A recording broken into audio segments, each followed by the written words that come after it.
All right, we'll call the K-12 Subcommittee to order. Mr. Clerk, please open up the board. Members, please enter in your codes and enter in.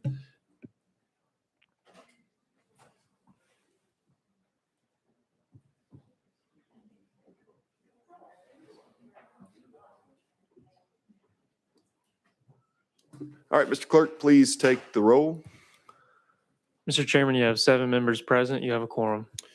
All right, members, we don't have but a few items left on our calendar, so hopefully we will get through this today. Any personal orders before we are set to begin? All right. Seeing none, we're going to be starting on item number 5 today, House Bill 1934 by Chairman Slater.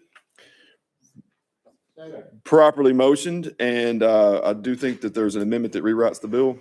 That is correct. 014627. All right. Is that the correct one? Oh, okay. And we do have 2 amendments. Which one? We're making sure which one that we're running with here. 016319. Okay. Yes. All right. That's what we have.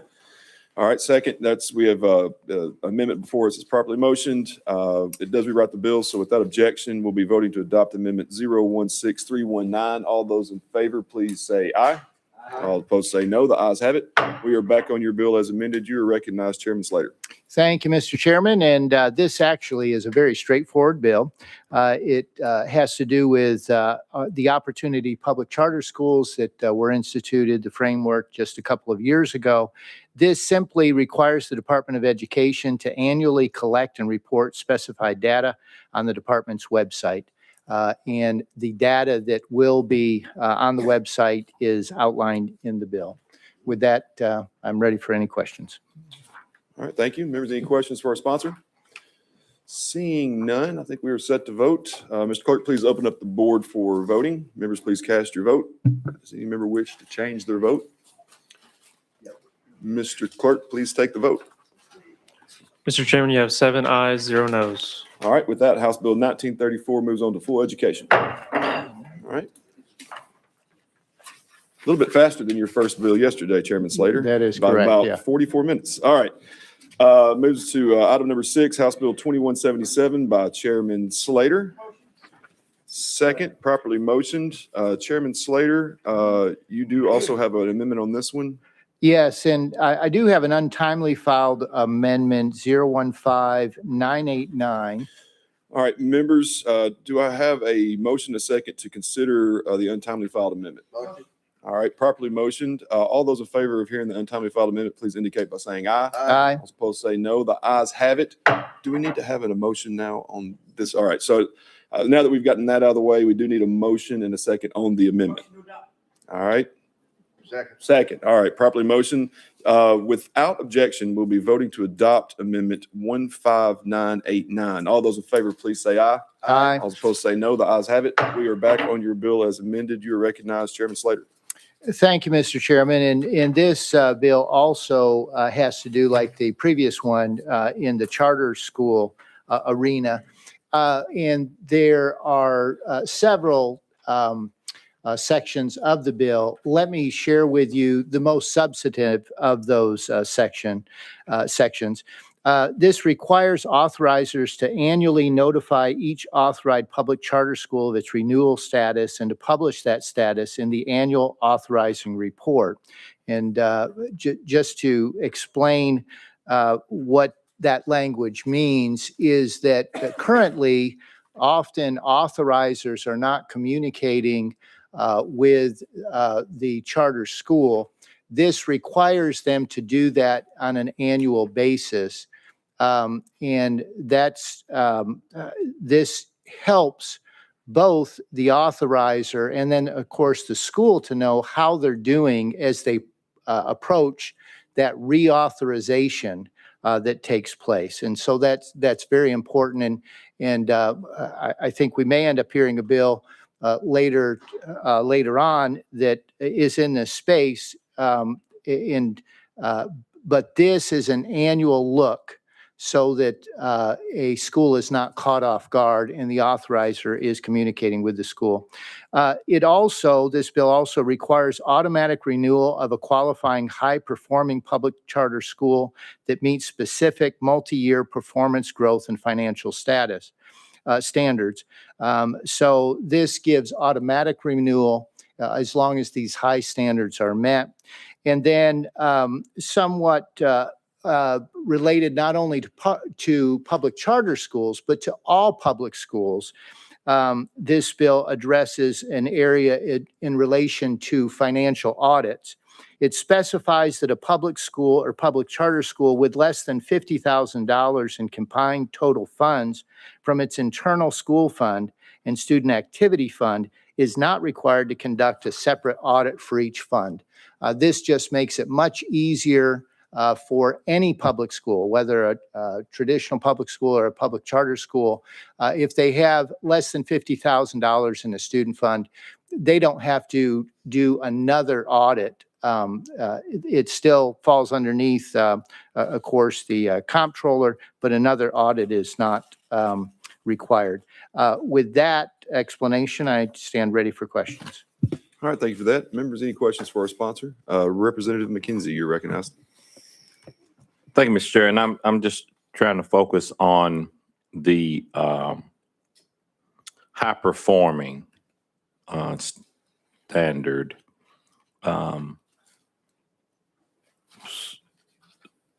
Is there a TVOS number that they have to hit?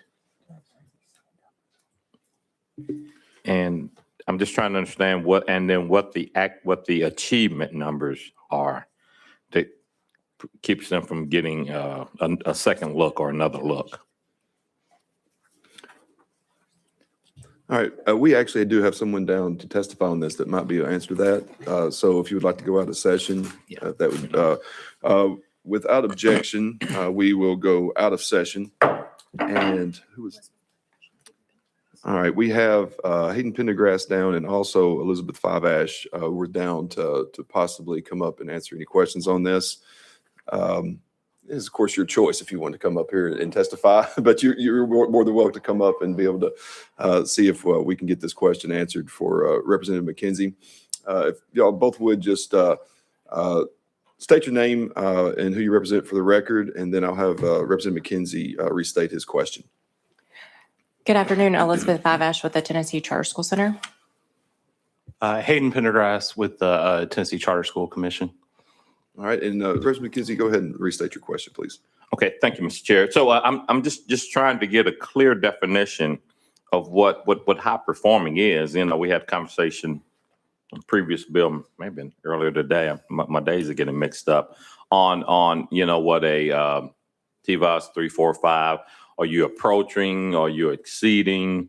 You know, I see a 75% number in here. What's the achievement number?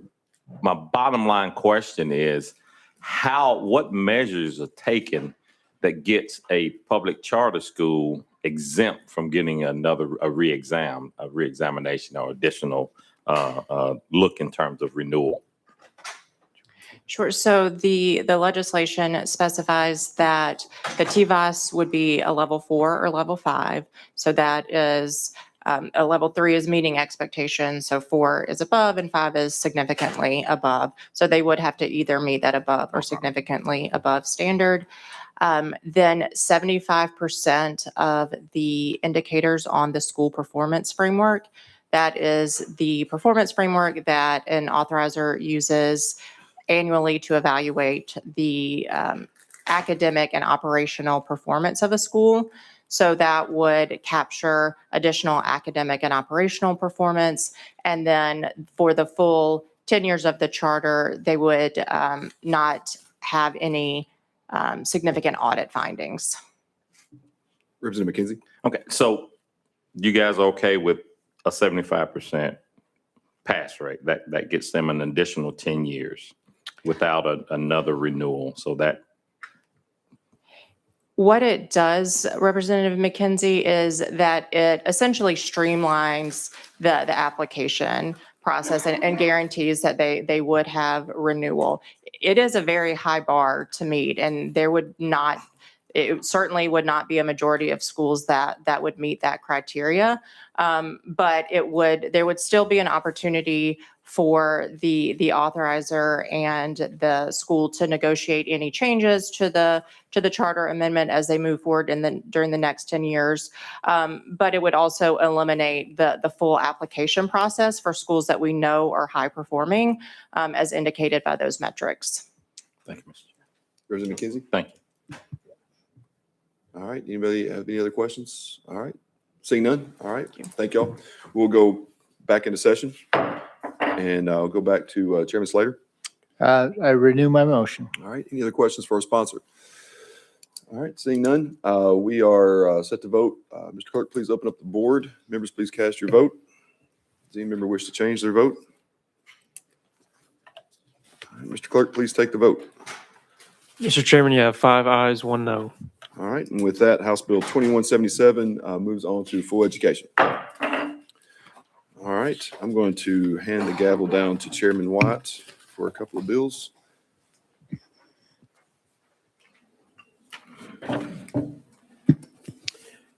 Okay, members, we're on House Bills 226, item number 7 on the calendar by Chairman Haston. You're recognized, sir.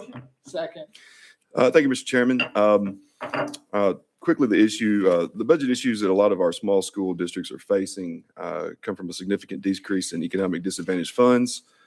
They're also dealing with teacher salary increase requirements and grant absorptions into TISA. All this has made the smallest districts have increasing difficulty with their school budgets.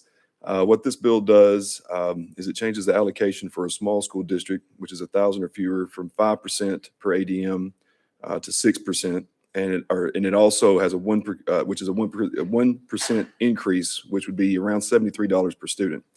It would also add a 2% allocation for districts with ADM between 1,000 and 1,500. With that, I'll be glad to answer any questions. Okay, my fault. We have an amendment, and that amendment is? All right. 14437. That is correct, what I have. Now, you got a motion, second amendment. Now, that amendment writes the bill. So what you just explained is the that amendment? Yes, that is correct. Okay. Members, any objection to adding the amendment to the bill? Hearing none, with no objection, all those in favor say aye. Aye. Opposed? The ayes have it. Okay, you're back on your bill. We'll open it up for questions. Representative McKenzie. Thank you, Mr. Chair. And to the chair,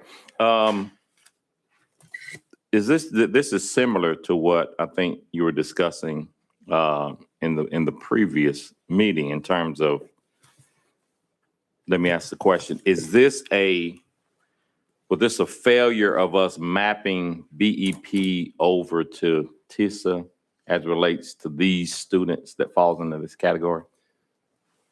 You recognize?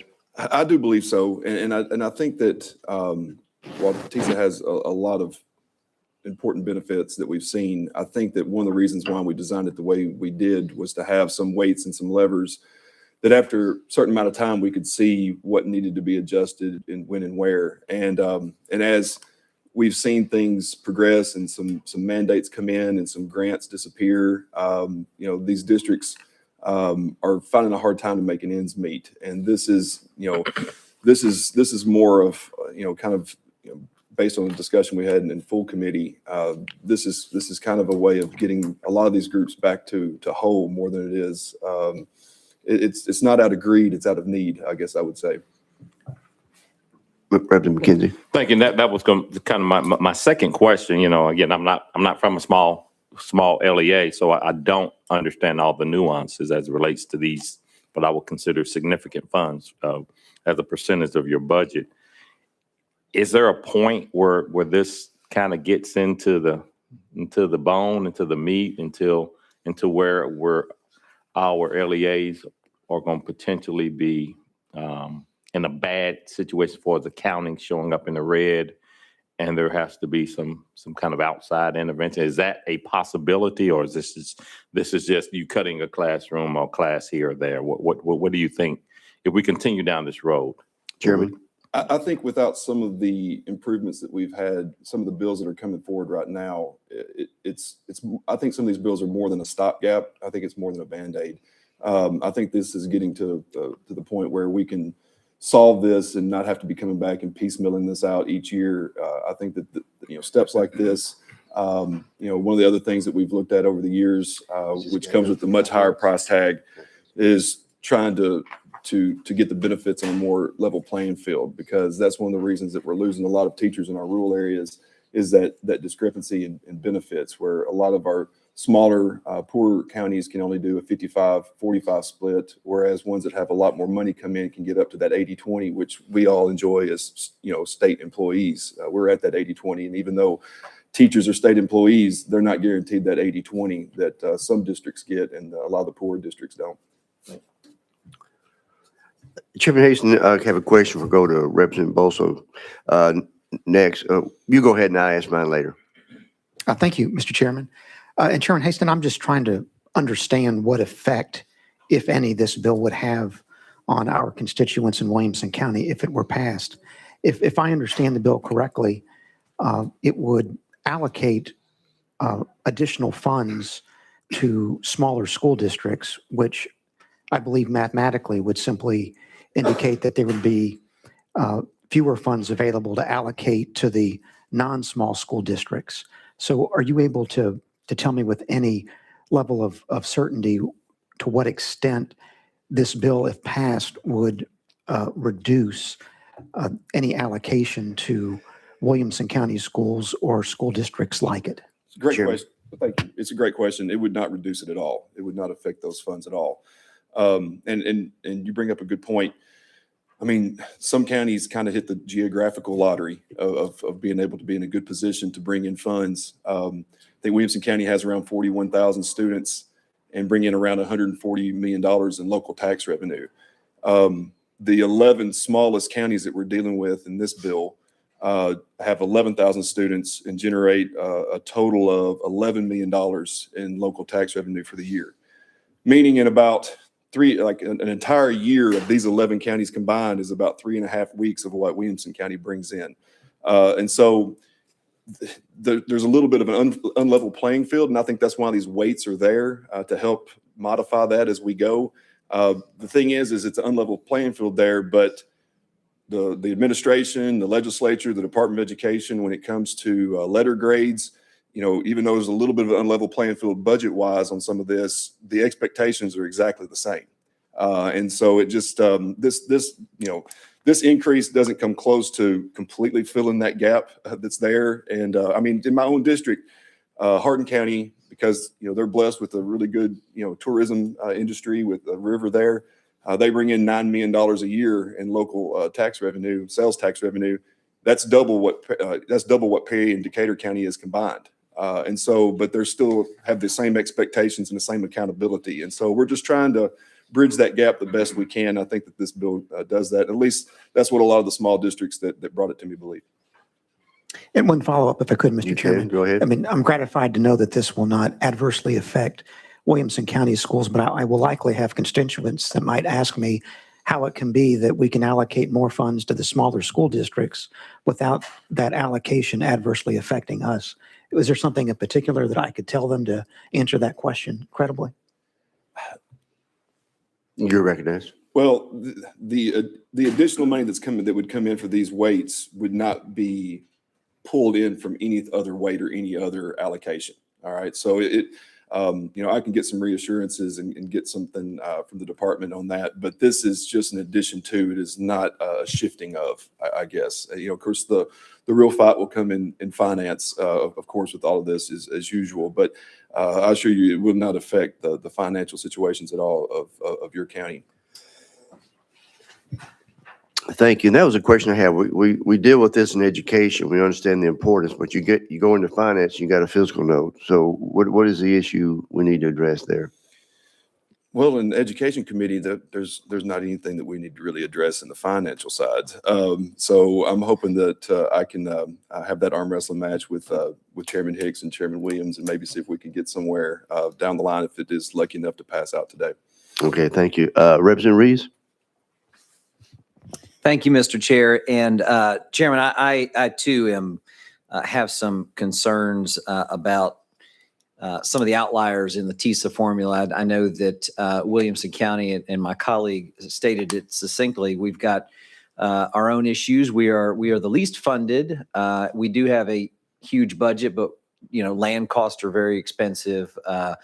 Cost of living is also very high. We've got about a $22 million shortfall this year alone, and every year we seem to have shortfalls. So I guess my question about this, since Representative Bolso has already asked whether it will affect any of the other counties, is what LEAs would this encompass? And if it's a lot, maybe just how many would be useful? Thank you. You're recognized. All right, excellent question.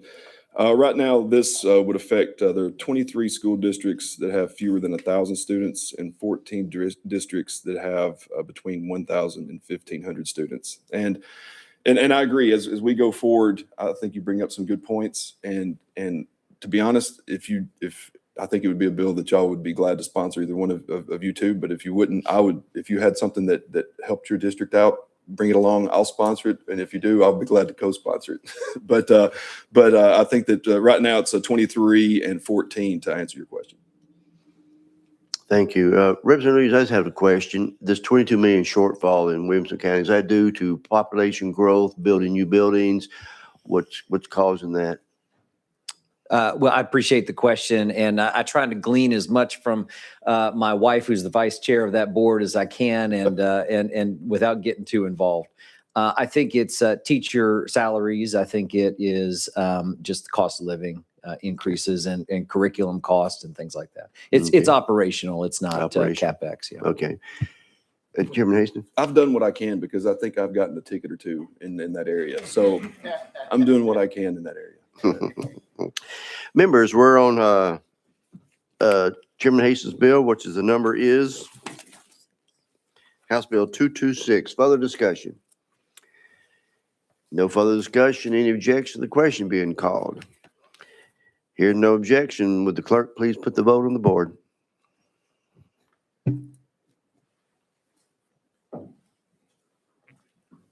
Mr. Clerk, would you call the vote? Mr. Chairman, you have 6 ayes, 0 noes, 1 present not voting. Okay, House Bill 226 goes to full education. Of course. All righty. That brings us to item number 8, 1838 by Chairman Hastings. You recognize? Second. Got a motion and a second. Let's get your bill in order. And I do have an amendment, 13949. That's what. Okay, we got 13949. You got a motion to adopt. Any objections to that question, to that motion? Hearing none. All those in favor say aye. Aye. Opposed? The ayes have it. You're recognized, Chairman. Thank you. Currently, we offer career readiness assessments for seniors. This bill would simply allow for freshmen, sophomores, and juniors to also take this career readiness assessment. I will just state that it is not a bill to be able to do retakes. It just opens up a window for a greater amount of students to be able to take it at one time. And with that, I'll be glad to answer any questions. Explanation, questions, Chairman Hastings. See no questions. Any objection to the question being called? No objection. Would the clerk please put the vote on the board? Where did it go? Oh. Keep things moving full. Mr. Clerk, take the vote. Mr. Chairman, you have 7 ayes, 0 noes. Thank you. House Bill 1838 moves out to full education. All right, thank you.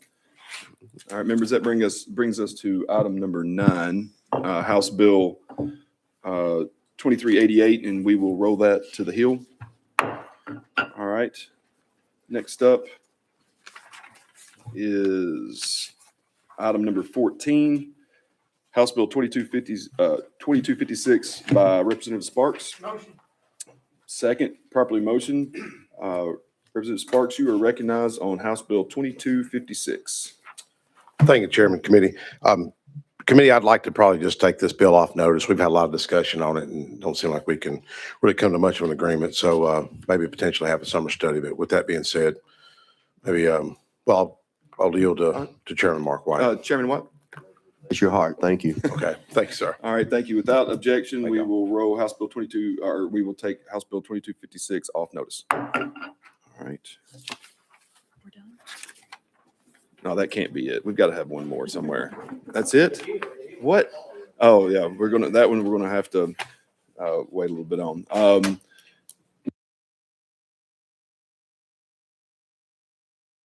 All right, members, I believe that brings us to the end of K-12 Subcommittee for now. Want to thank, here we go.